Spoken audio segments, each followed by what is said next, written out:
All right, well, this week we're in the second part of a series called Hot Mess. I'm glad that you joined us today. You made it through the cold mess outside. So it's great to be together again. If it's your first time with us, we're so glad you're here. My name is Lou. I'm one of the pastors here. And we're in the second part of a series. We group our teachings together in what we call a series. But don't worry, I'll bring you up to speed real quick. What we're talking about is relationships. Not just romantic relationships, but friendships, family relationships, work relationships, dating relationships, all sorts of different relationships. And we're talking about the complexity of these relationships, right? Like people are complicated, and I'm sure you've experienced that before if you've ever had any kind of relationship with people, right? There are times, you ever been here? There are times where you're in a conversation with someone and you think one thing's happening, right? But then you find out when you leave the conversation, their experience was totally different than your experience, right? Like the messages that were communicated were totally different than you thought they were. Or maybe you've sacrificed greatly for someone. You've given so much of yourself. You've tried so hard. And then it comes out later, they feel like you didn't do anything, you know?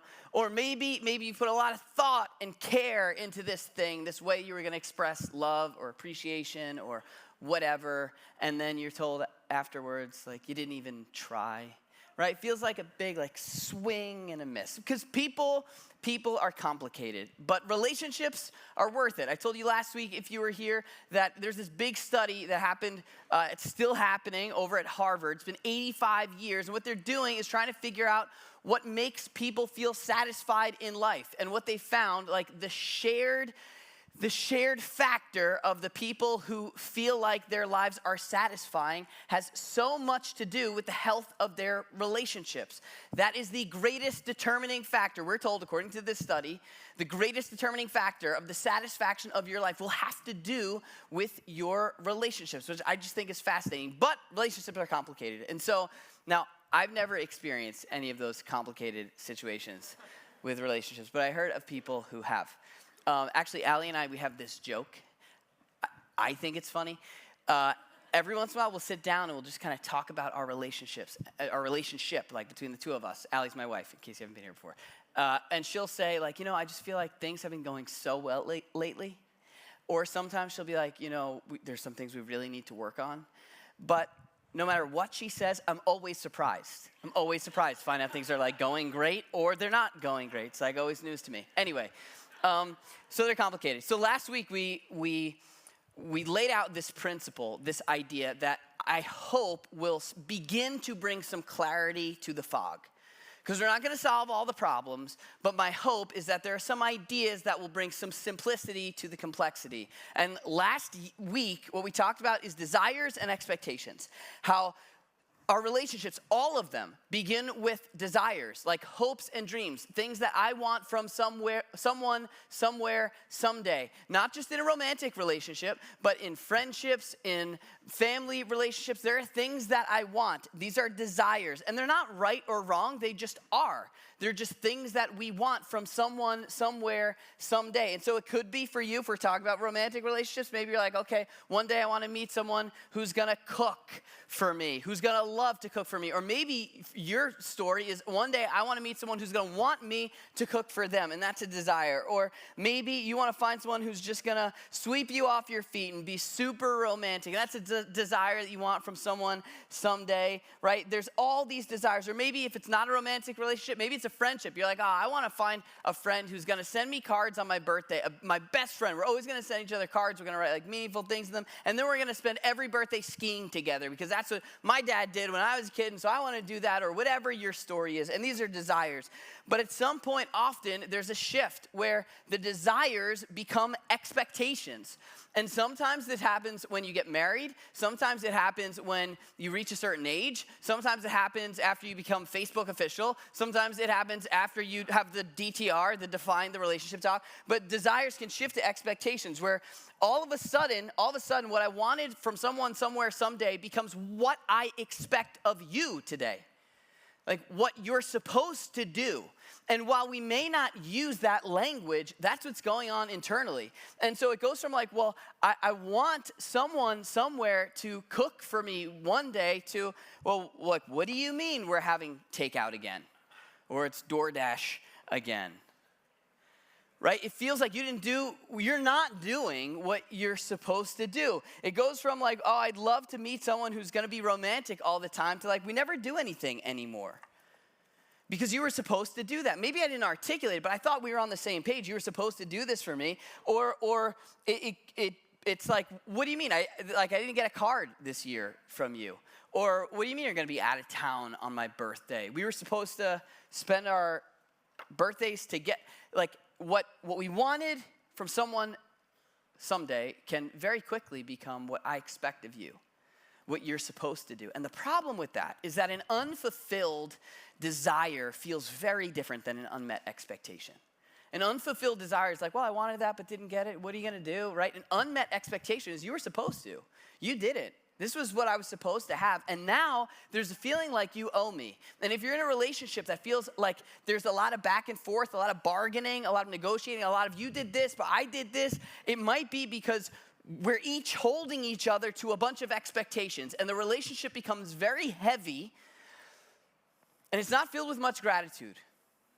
Because when you get it right in a relationship that's built on expectations, you've only done what you're supposed to do. Like, congratulations, you didn't fail. You've done your job. It's about time we went out to dinner.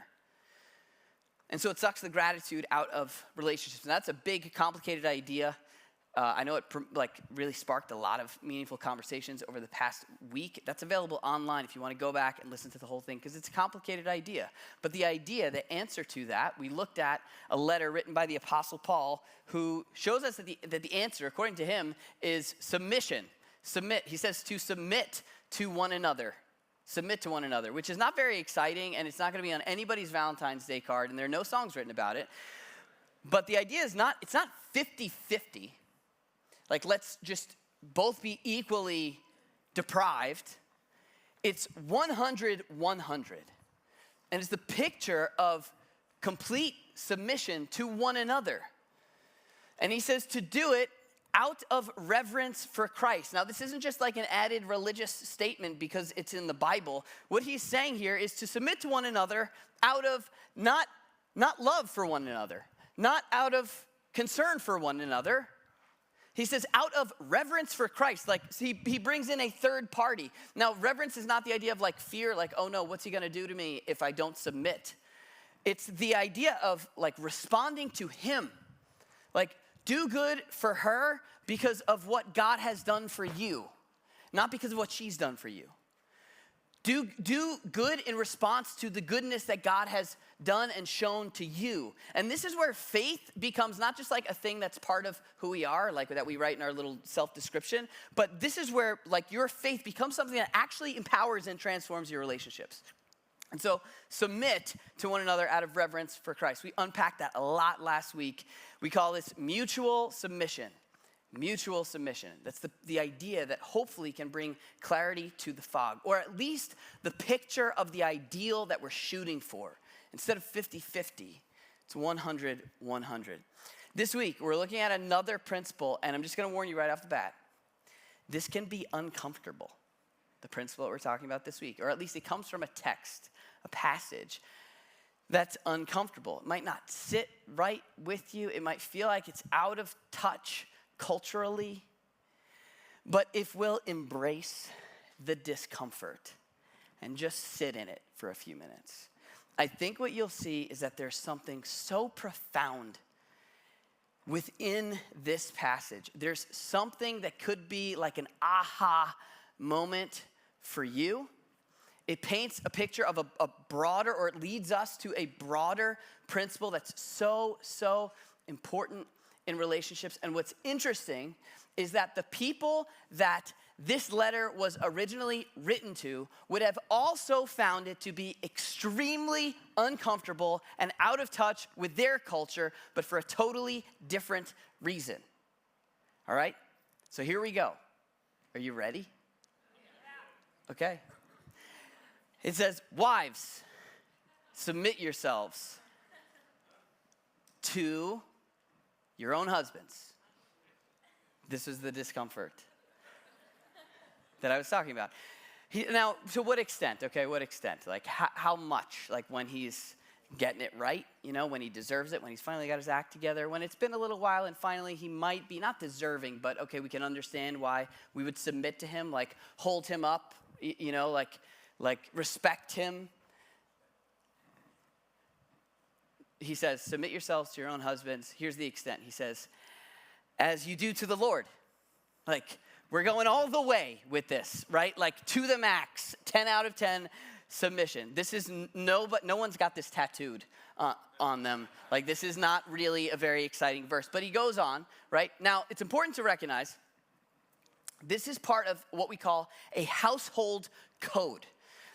Which was a popular way of writing in the ancient world. So there'd be letters that people would write to other groups of people, and within those letters there'd be household codes where there'd be specific instructions to different people in the home, and this is the beginning of one. And so Paul addresses these wives and says, submit yourselves to your husbands as you do to the Lord. Then there's a little section about that, and then he moves on to the next group of people, and here's what he says. Here's the topic sentence of the next section. He says, husbands, love your wives. And this is a little easier to handle. Love them, just as Christ loved the church. That's nice, like metaphorical. Maybe you will see that on a Valentine's Day card. But then he says, and gave himself up for her. Like, to what extent? To what extent? That's right, whoa. To what extent? Like, all the way. All the way. And then he steps back. There's this long section to the husbands. He steps back and he summarizes the whole idea, the whole thing that he's saying here. He goes, okay, so each one, still talking to the husbands, he says, each one of you also must love his wife as he loves himself. And the wife must respect her husband. This is the idea, he's going back to this idea of submission, like looking to him, holding him up, right? Now, like I said, this might feel like, okay, come on, really? Maybe you totally disagree with this, and I get that. Maybe this feels out of touch with culture, and I get that. But what's interesting is that the people reading this would have been just as uncomfortable, if not more uncomfortable. But for us, it's what he says to the wives. For them, it's what he said to the husbands. In the ancient world, they had these household codes, which were pretty common things. But in the household codes, the husbands were never addressed. Because in that culture, in that world that they lived in, you wouldn't dare tell a husband how to rule his home. In a culture where women and children were not given much value, were treated as disposable, literally. Like, you can just let them go if they were an inconvenience to you. When Paul's writing and he says, wives, submit to your husbands, everyone's like, okay, you've heard this before. And then as soon as he says husbands, everyone in the room would have turned around. Like, are you serious, husbands? And then he says to love your wives as Christ loved the church and gave everything for them. He says to love them as you love yourself, like just as much as you love yourself. And if that's not enough, just think about how Jesus gave everything for us and have that attitude toward your wife. This would have been radical. The idea that a husband would give all of himself to his wife was not an idea that anyone was familiar with. This is kind of a different message for a different time, but Paul's continuing the teachings of Jesus here when he's giving value to women. Jesus had a massive following of women because of the way that he treated women. Because in the ancient world, no one treated women as equals like he did. It was radical the way that he spoke to, dealt with, and addressed women. And so Paul's continuing this here. Now, even if like that you don't know that, right? Even if we don't go into the historical context of household codes and all that, there's something important here that's happening in the passage. And this is why it's dangerous to read a Bible verse on its own.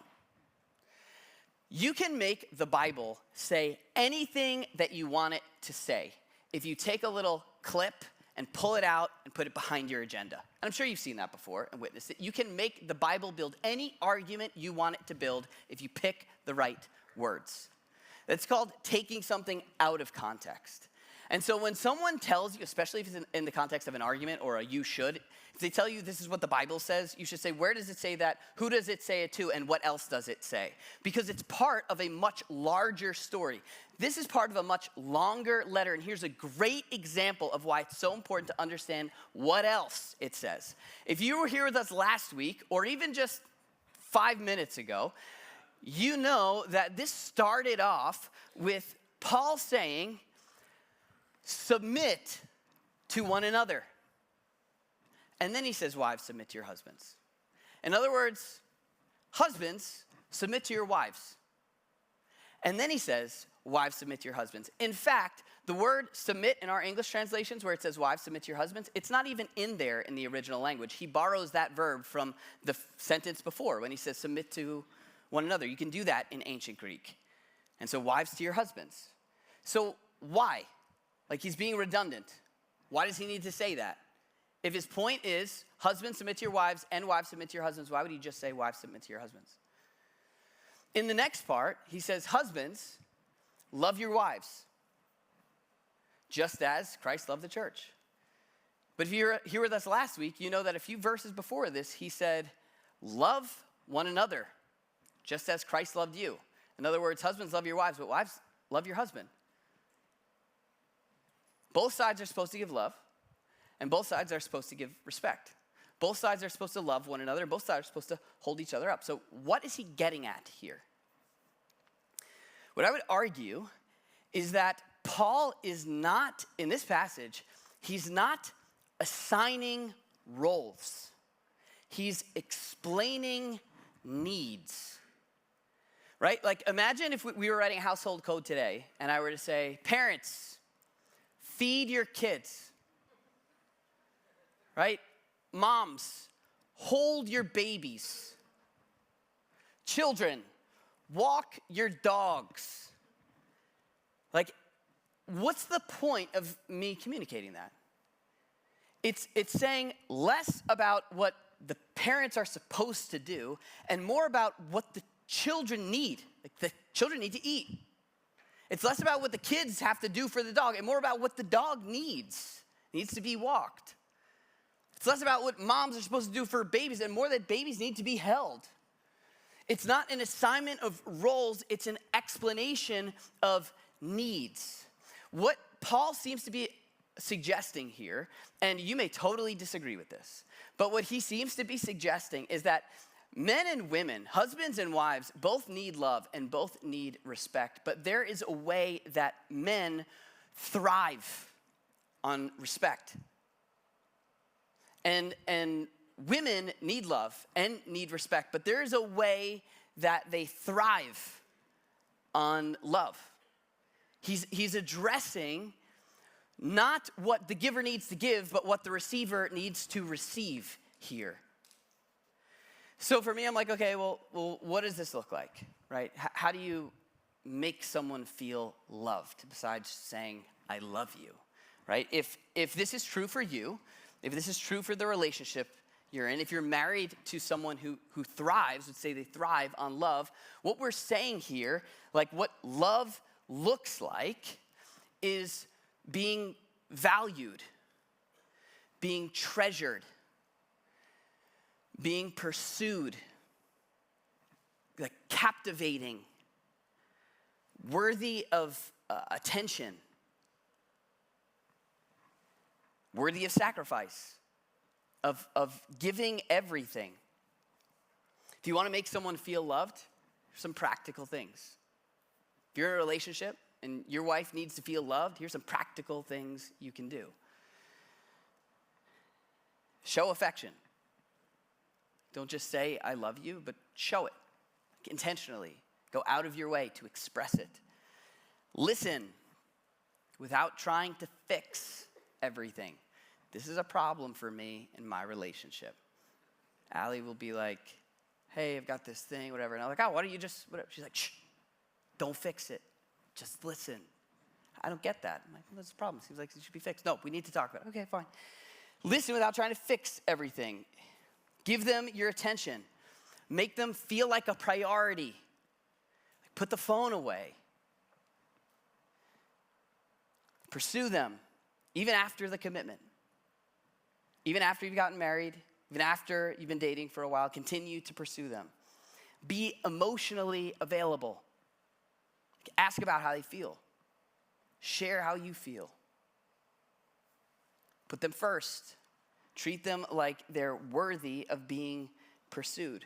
Now again, what Paul seems to be suggesting here is that this, for a lot of people, this is a need. For a lot of women, this is a need. There's something that allows women to thrive when they feel this way. There's this famous study done several years ago where people were asked, like a random group of people were asked, if they would rather, for the rest of their lives, if they would rather be alone and unloved or inadequate and disrespected for the rest of their lives, what would they choose? And in that study, the vast majority of men said that they would rather be alone and unloved for the rest of their lives than inadequate and disrespected. And in that study, the vast majority of women said that they would, though no one wants this, said that they would rather feel inadequate and disrespected than alone and unloved. This may not be true of you, but the idea here is that we need to know what we need from one another.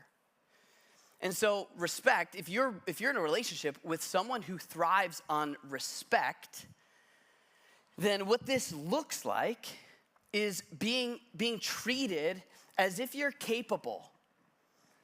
Right? Respect has this idea of competence. Being worthy of respect is being competent, looked to, trusted. People who need respect want to be seen as a capable provider. You can get the job done. You can be trusted to do that. Just a few months ago at this point, my family took a trip to Florida, and we went to Busch Gardens. My parents were there. My brother and sister were there. All our families were there.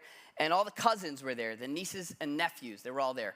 And so by the end of the day, we had gone on a bunch of rides. We'd also played those little games where you can win some prizes. And all of the kids had some kind of prize that they were taking home, those little stuffed animals or a ball or whatever. All of them except one. My little niece, Abby, she didn't have a prize. And so we're getting ready to leave, and Allie, my wife, looks at me. She walks up to me. She goes, "Hey, Abby doesn't have a prize. Everybody else does." She's like, "You need to go over to that basketball game and win her a prize." And she had no idea until Thursday when I told this story at the first service. She had no idea what that did to me internally. I was like, me? Like, you need me to go over there and conquer that game for the sake of our niece and her tender emotions? And so $27 later, after missing, however many shots, my daughter comes over. She's like, let me try. I'm like, no, this is serious business.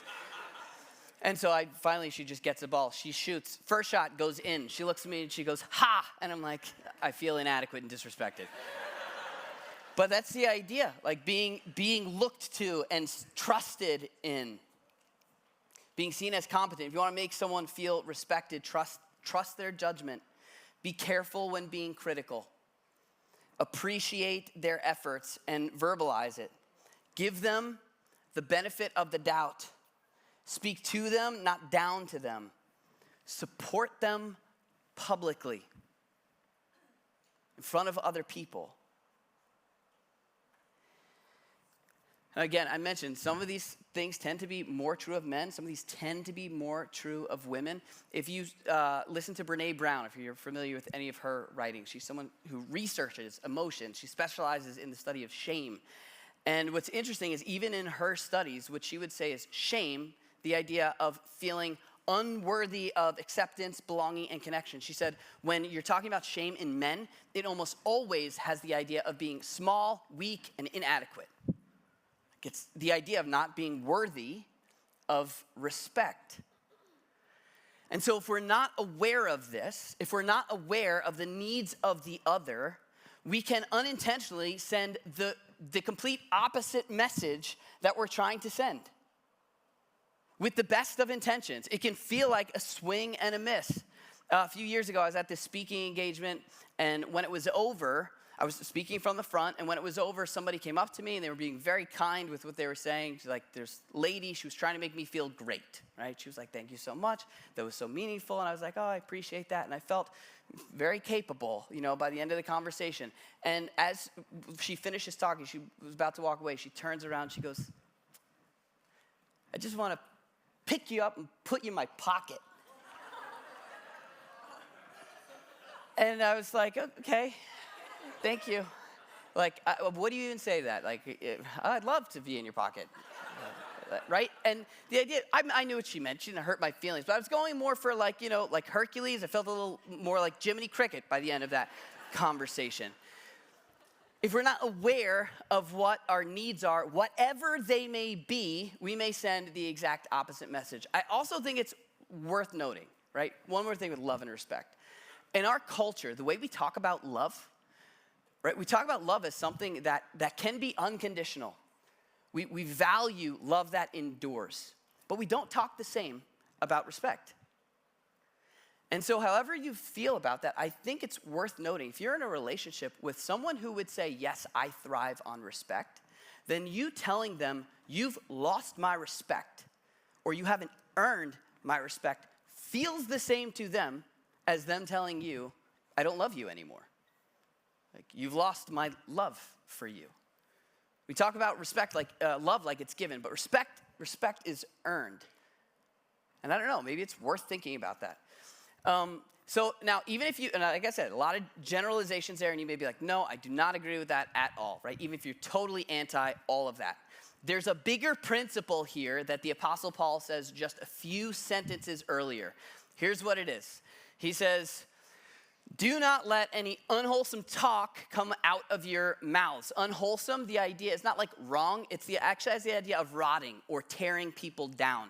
He's like, don't tear people down by what you say, but only what is helpful for building others up. Ready? This whole phrase should be in yellow here. According to their needs.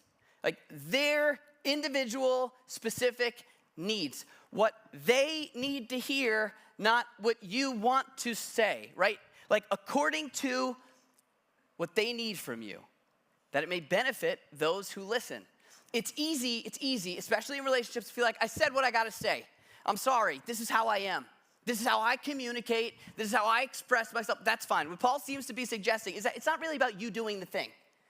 It's about how it's being received from them. What he's saying here, even if you totally disagree with the whole love and respect thing, what he's saying here is that different people have different needs, right? Healthy relationships, no matter what relationship you're in, healthy relationships are not copy-paste. They're custom built. What works for one may not work for another. And if that's true, then loving well, no matter what relationship you're in, loving well, it requires learning well. If you're in a relationship with someone and you value that relationship, part of nurturing that relationship is learning what their needs are, whether they need love or respect, having those conversations. If you drove here with someone you're in a relationship with, you should have a conversation on the way home. Do you feel like that's true? Do you need respect from me? Do you need love for me? When do you feel like I'm not respecting you? When do you feel like I'm not loving you in that sacrificial way? When do you feel like I am? Like, it requires having those conversations, learning. And so for the few minutes we have left, what I want to do is give you 2 super practical tools that will help you learn about the people in your life. Super practical tools. If you've heard this before, this will be a reminder for you. If you haven't, this could be an aha moment, all right? The first one is a theory that's put together by a guy named Gary Chapman. It's gotten pretty popular. It's called the 5 love languages, all right? Now, he writes about them in the context of romantic relationships, but there have also been books written about how these things apply to the workplace and other relationships, like how to appreciate people. The 5 love languages are words of affirmation. Some people give and receive love through words of affirmation, through what they say. And the idea with the love languages, before I go on, the idea is that all of us probably have one or two of these languages that we speak more frequently, right? Like if I want to show you that I care about you and my love language is words of affirmation, I'm going to do it by saying things to you. And because of that, if that's how I give love, that's also how I most likely receive it. Like words mean a lot to people who have the love language of words of affirmation. Then there's physical touch. Some people, to feel loved and cared for, appreciated, need to be touched physically. You have to be careful with this one in the workplace. It's best for romantic relationships. Receiving gifts. Some people show love by buying gifts and giving gifts, birthday gifts. These are the people in your life that care a lot about what you get them for their birthday. Quality time. Some people need quality time. Like you've got to sit and have meaningful time. This is my wife Allie's love language. It is not my love language. But that's important to her. She wants us to spend time together. Not like just in the same room on our phones, but like talking with eye contact. Acts of service.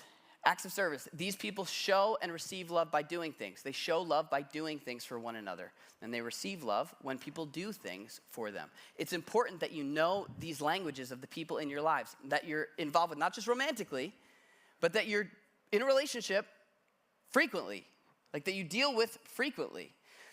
If you don't, you can totally miss. When Allie and I first got married, we weren't really aware of how these love languages fleshed out in our relationship. One of my love languages is acts of service. If I want to show you like how much I care about you and I have the chance to, I'll do something for you. That's how I show you like, oh, I appreciate this. Look what I did. Look what I built. Look what I cleaned. Look what I whatever, right? That's not Allie's. Hers is quality time. She wants to just spend time together. It's the only non-renewable resource here. And so what will happen is, what this actually had happened several times in our relationship, where she'd go out and I'd be like, I just want to show her how much I care about her, and I'd clean the whole house and cut the grass and try to do everything I could to make everything like perfect when she shows back up. And when she would come home, I'd be exhausted, right? Drained, because I'm like, look what I did for you, right? And for her, it's quality time. So she'd come home and be like, oh, I just want to be with you. I just want to like sit down and have deep, meaningful conversations. And I'm like, I'm tired. I want to go sleep and watch Netflix. And so we're missing each other because I did this to show her how much I care about her. And she's like, why don't you want to spend any time with me? And both of us want the same thing, but we're expressing it in different languages. And so it's so important that we're aware of the love languages of the people in our lives. The other one is a little bit more complicated, but for us here at the church, especially our staff, this has been the most helpful tool. We offer a course that's starting this Wednesday night on this tool. The tool, it's ancient. It's actually hundreds of years old. It's called I Said This, You Heard That. It wasn't originally called that, but they renamed it that. All right, the basic idea is that people tend to fall into one of four categories or have one of four temperaments. Sometimes it's a combination of the two. The temperaments are sanguine, choleric, phlegmatic, and melancholic. We just say yellow, red, green, blue. But yellows speak the language of people and fun. They like change, they like excitement, they're bubbly. It's about people and fun for yellows.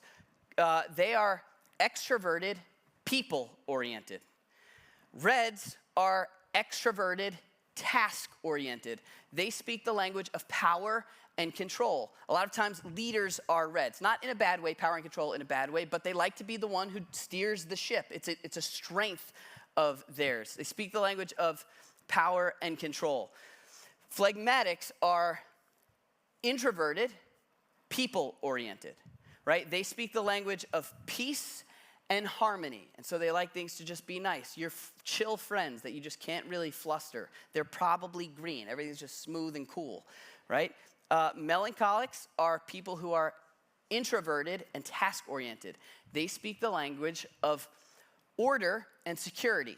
They tend to be detail-oriented. They know how things go, and so they don't love things like change and things that aren't predictable. These are the people when you're like, oh, let's go on a trip. They're like, okay, how many days are we going to be there? What are we going to need to bring? What's the budget? Like, they know all the details. Those are the blues, okay? This has been so helpful for us working at the church, but also in our family. It's helped us become better parents, knowing who we are and how we are. It's helped us in our marriage. Allie's green. She's just chill all the time. It's all good. I'm yellow, red, right? And so I'm extroverted. Like Thursday night after the service, I've just been around a ton of people. I come home, I'm ready to like exercise and play. And she's like, I've been around people for 4 hours, leave me the heck alone. And that's a difference that we're aware of. And I don't feel rejected because I know her. She also needs our house to be like clean before she goes to bed. That's part of peace and harmony in her environment. And so if there's dishes in the sink and everything's all out of whack, she can't rest. And so just knowing that, I'm like, all right, this doesn't matter to me. I feel like just leave it. But for her, it's got to be just right. And so it helps us. Our daughter is blue. And so we have a calendar in our house for her, only her. She needs to know, what are we doing 4 weeks from now? I told her I had a doctor's appointment coming up literally a month from now. And she's like, I think I have a concert that day. I'm like, okay, that's how she is. Loving well requires learning well. Requires learning well. That course, we're starting it this Wednesday. Highly recommend it if you've never done it before. Here's the story I want to leave you with. So this just happened literally about a week ago, maybe 2 weeks ago. Allie and I were talking about our kids. We're talking about chores, allowance, all this stuff. We came up with this new system. We try to put some structure in the house that they've got to like do their chores before they have their screen time and whatever. We wanted to give them a chance to save up for the things that they wanted, so we changed the system, and we doubled their allowance, but we also changed their chores. And not much. We didn't give them like much more to do, but we wanted to give them more money so that they can learn how to manage their money. So we sit the kids down, and I'm like, all right, so things are gonna change. Like from now on, if you want screen time, it's gonna be because of the chores that you did the day before.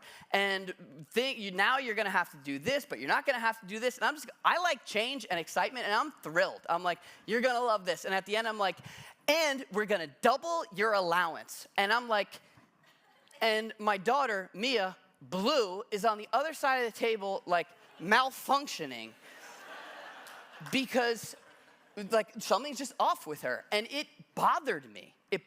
And I'm looking at her, I'm like, are you kidding? Like, she's listing off all these things. She's like, well, what's gonna happen when we have church on Thursday night? What about Friday? What's gonna happen when I have practice? What about this? What about this? What about that? And the problem is she's right about all of it because she actually remembers that stuff. But I'm sitting there and I'm offended and I'm like, my child is ungrateful. This is a problem.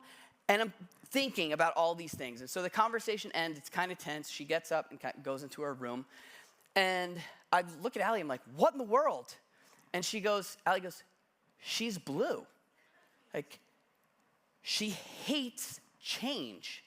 And we just messed up her entire home life without giving her any input. And we dumped it on her all at one time.